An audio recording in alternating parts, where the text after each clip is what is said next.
नमस्कार, PP news line के prime time में आप सबका स्वागत। मैं हूं रजनी अनुभव। आइए नजर डालते हैं अब तक की प्रमुख सुर्खियों पर। अफगानिस्तान से सैन्य वापसी के बाद अमेरिका के राष्ट्रपति ने देश को किया संबोधित। लोग लोकतंत्र पर पूरा विश्वास रखें, कहा उपराज्यपाल ने। करीब 5 लाख रुपए की ऑनलाइन ठगी के मामले को साइबर सेल ने सुलझाया। और जम्मू कश्मीर में औद्योगिक निवेश बढ़ाने के लिए सरकार की एक और पहल।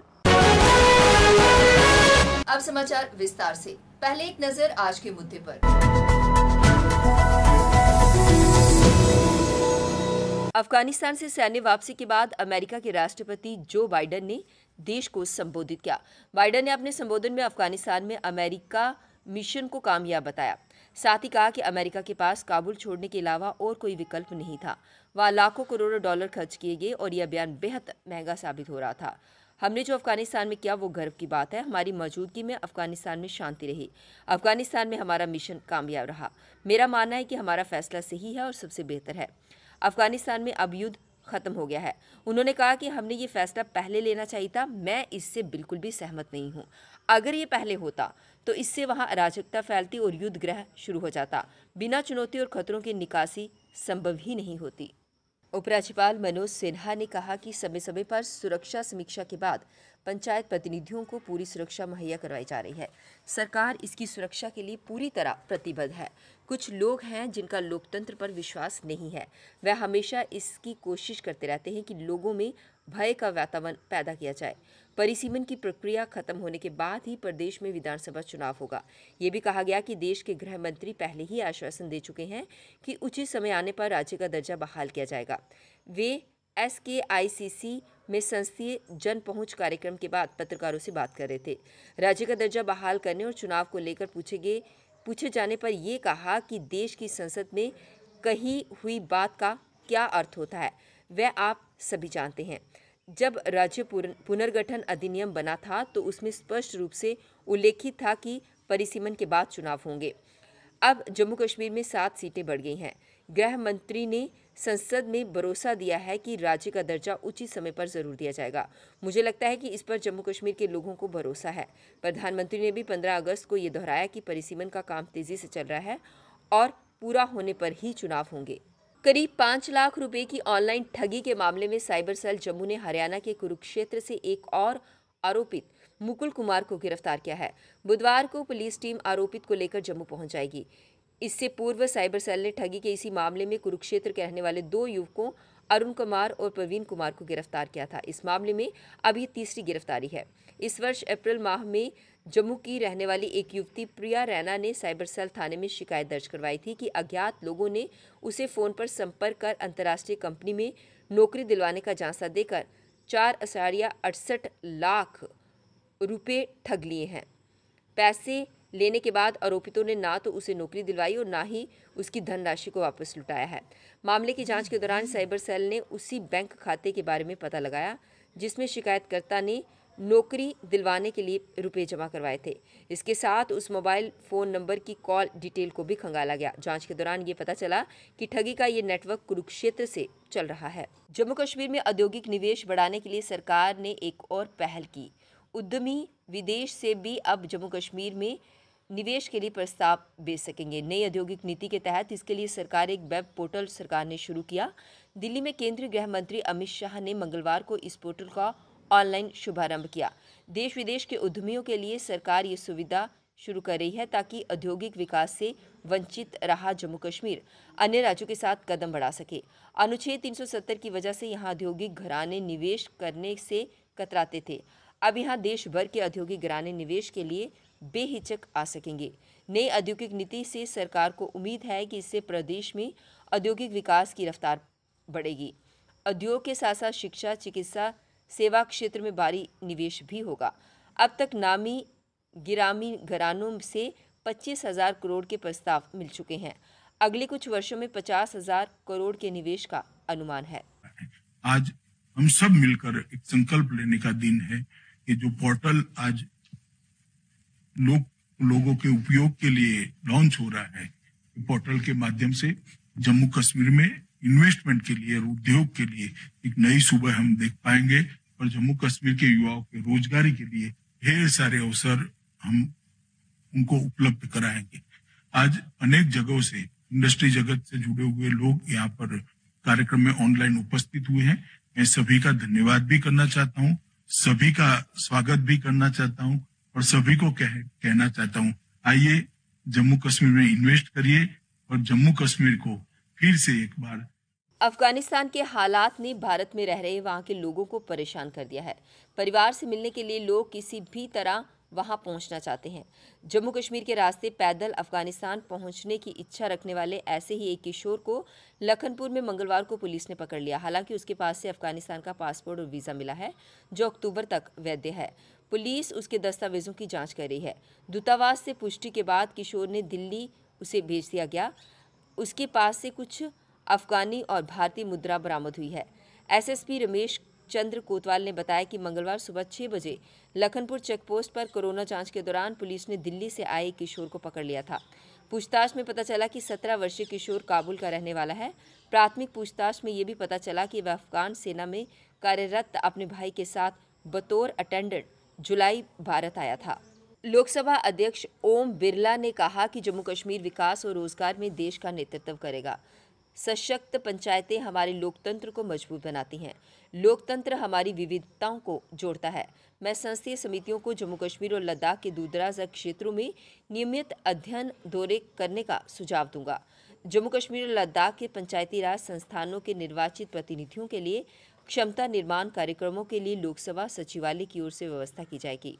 बिरला मंगलवार को शेर कश्मीर अंतर्राष्ट्रीय कन्वेंशन सेंटर श्रीनगर में जम्मू कश्मीर के पंचायती राज संस्थानों के सशक्तिकरण के लिए संसदीय आउटरीच कार्यक्रम के उद्घाटन समारोह में बोल रहे थे। जम्मू कश्मीर के पूर्व मुख्यमंत्री फारूक अब्दुल्ला ने कहा कि आगामी विधानसभा चुनाव में उनकी पार्टी जीतेगी।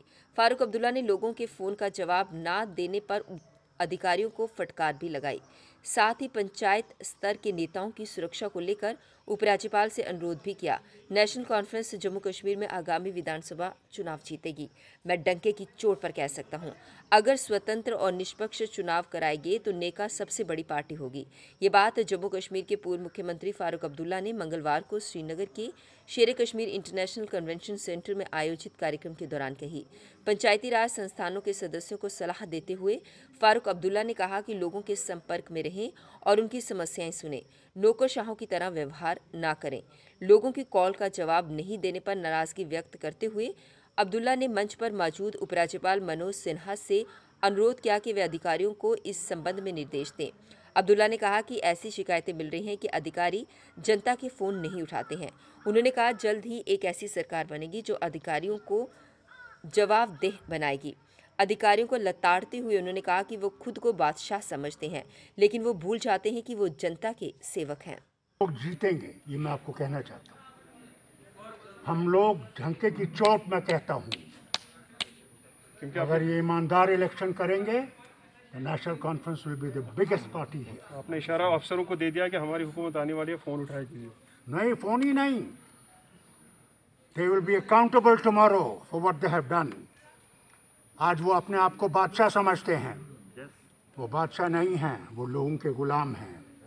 उन्हें लोगों के लिए काम करना है और जब तक वो ये नहीं सीखेंगे कि उनको लोगों के लिए काम करना है, तब तक वो उसके सामने भी जवाब नहीं दे सकेंगे जहां उन्हें एक दिन जाना है। फारूक साहब, thank you very much for being with us. Good luck. Jammu Kashmir में हिंसा फैलाने की पाकिस्तानी साजिश फिर बेनकाब हो गई है। पुंछ में गत सोमवार को नियंत्रण रेखा पर सुरक्षा बलों संग मुठभेड़ में वो आतंकी मारा गया। वो आतंकी लश्कर-ए-तैयबा आतंकी संगठन का कमांडर था।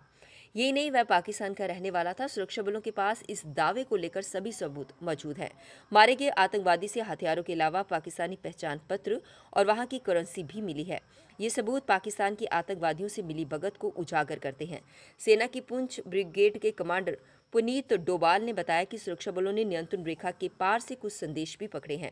उससे साफ उजागर होता है कि पाकिस्तानी सेना की मदद से 5 आतंकवादियों का दल घुसपैठ करने की फिराक में था और उसमें से 3 आतंकी मारे गए और 1 जख्मी हो गया। हालांकि सेना ने 2 ही आतंकियों के मारे जाने की पुष्टि की है। कश्मीर पुलिस ने बारामूला में सरपंच के घर पर ग्रेनेड से हमला करने के मामले में संलिप्त लश्कर-ए-तैयबा के 4 ओवरग्राउंड वर्कर को गिरफ्तार किया है।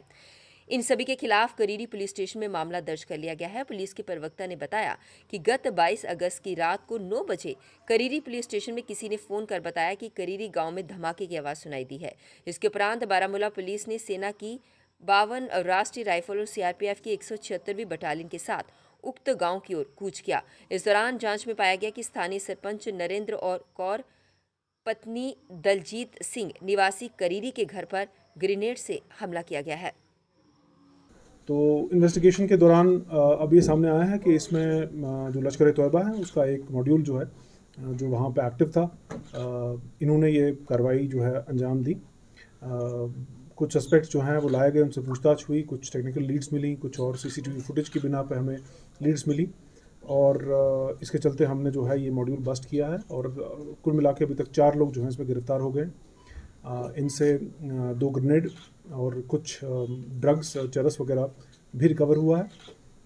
जो अभी तक इन्वेस्टिगेशन में सामने आया है वो ये है कि इस अटैक की प्लानिंग जो है बड़ी डिटेल में हुई। उत्तर रेलवे के लखनऊ डिवीजन द्वारा रायबरेली यार्ड के रिमांडलिंग एवं गंगागंज रायबरेली रूप मऊ सेक्शन पर रेल मार्ग के दोहरीकरण के संबंध में प्री नॉन इंटरलॉकिंग तथा नॉन इंटरलॉकिंग का काम शुरू किया जाएगा। इस काम के जारी होने के चलते अर्चना सुपरफास्ट एक्सप्रेस को रद्द करने का फैसला लिया गया है। कोरोना संक्रमण के मामलों में लगातार कमी दर्ज हो रही है। संक्रमण के कम होने से लोगों की आवाजाही पर भी खासा असर देखा जा रहा है, जिसके मद्देनजर रेल यातायात अब पटरी पर लौटने लगा है। भारतीय रेलवे ने कोलकाता और जम्मू तवी के बीच एक विशेष रेलगाड़ी संख्या 03151 03152 को चलाने का फैसला लिया है। ये दैनिक रेलगाड़ी रोजाना अपने गंतव्य के लिए रवाना होगी। कोलकाता से ये रेलगाड़ी पहली बार 1 सितंबर को चलेगी, जबकि जम्मू रेलवे स्टेशन से ये रेलगाड़ी 3 सितंबर को शुरू होगी। अब वक्त हो चला एक ब्रेक का, मिलते हैं ब्रेक के बाद। मजबूती की पहचान ACC cement, Messrs Bishandas Jaswal and sons, authorised stockist, ACC cement, 45 transport Nagar, Jammu. Break के बाद बढ़ते हैं अगली बड़ी खबर की ओर। ब्लाइंड स्कूल रूपनगर के बच्चों द्वारा और वहां पर प्रदर्शन किया गया। उनका ये कहना था कि उनकी प्लेग्राउंड को लेकर, जमीन को लेकर डिमांड थी कि यहाँ पर जो जमीन है उसे प्लेग्राउंड के रूप में परिवर्तित किया जाएगा और उसके लिए उन्हें आश्वासन भी दिया गया था।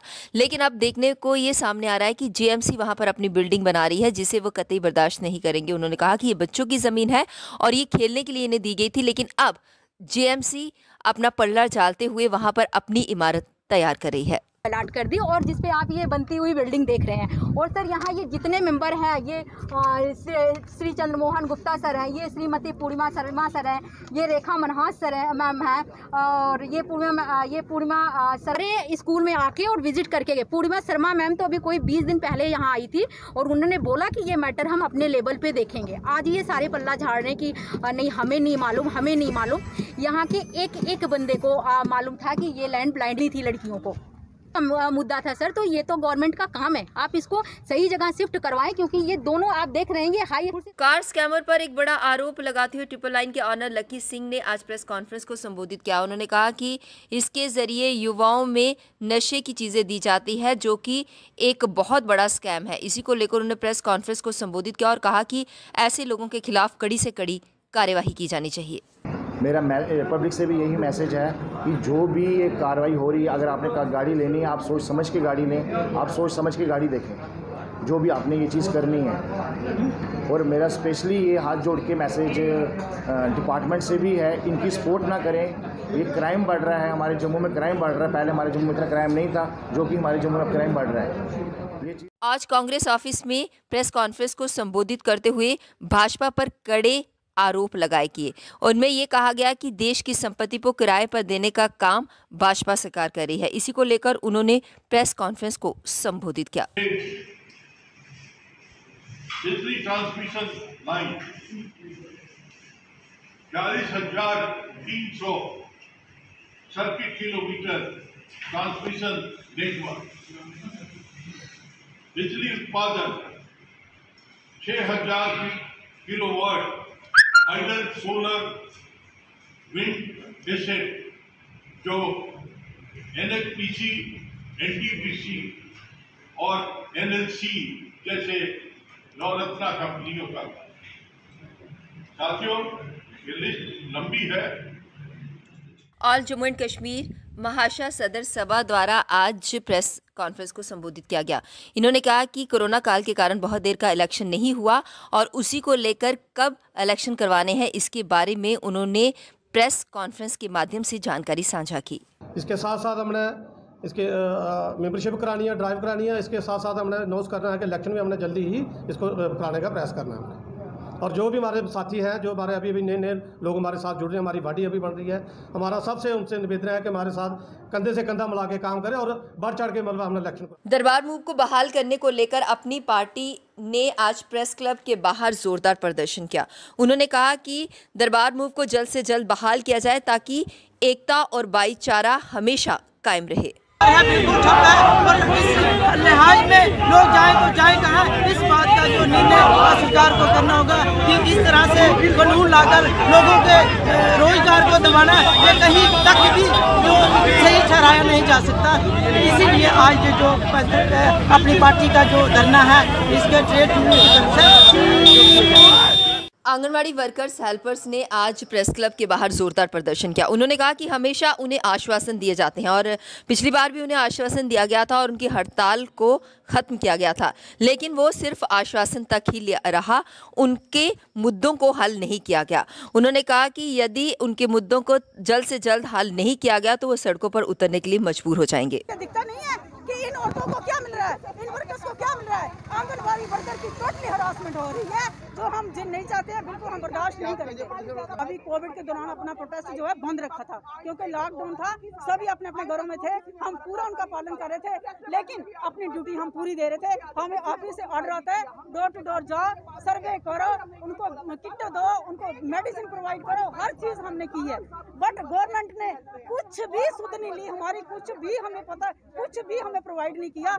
लेकिन आंगनबाड़ी वर्कर जो है वो डट के काम कर रही है फील्ड में जाके, और सेंटरों का पूरा ऑनलाइन काम कर रही है। वो पूरी रिपोर्ट पीपी न्यूज लाइन के प्राइम टाइम के आज के इस अंक में बस इतना ही। मुझे और मेरी पूरी टीम को दीजिए इजाजत और आप देखते रहिए पीपी न्यूज लाइन।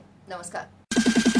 जम्मू में आई टेस्टिंग की साइंटिफिक और मॉडर्न टेक्नोलॉजी के लिए हमेशा याद रखें जेम ऑप्टिशियंस, जहां पर रखा जाता है आपकी हर जरूरत का ख्याल। Gem opticians with the facility of eye exercise, A scan, biometry, pachymetry और ऑटोमेटेड फील्ड एनालाइजर। और हाँ, हमारे यहाँ बढ़िया क्वालिटी के ब्रांडेड स्पेक्टिकल्स, सनग्लासेस और कॉन्टेक्ट लेंसेज मिलते हैं। आपका भरोसेमंद एक ही नाम, Gem opticians, Gandhinagar. Gem opticians, Nai Basti. Gem opticians, Amphalla. Gem opticians, Trikuta नगर।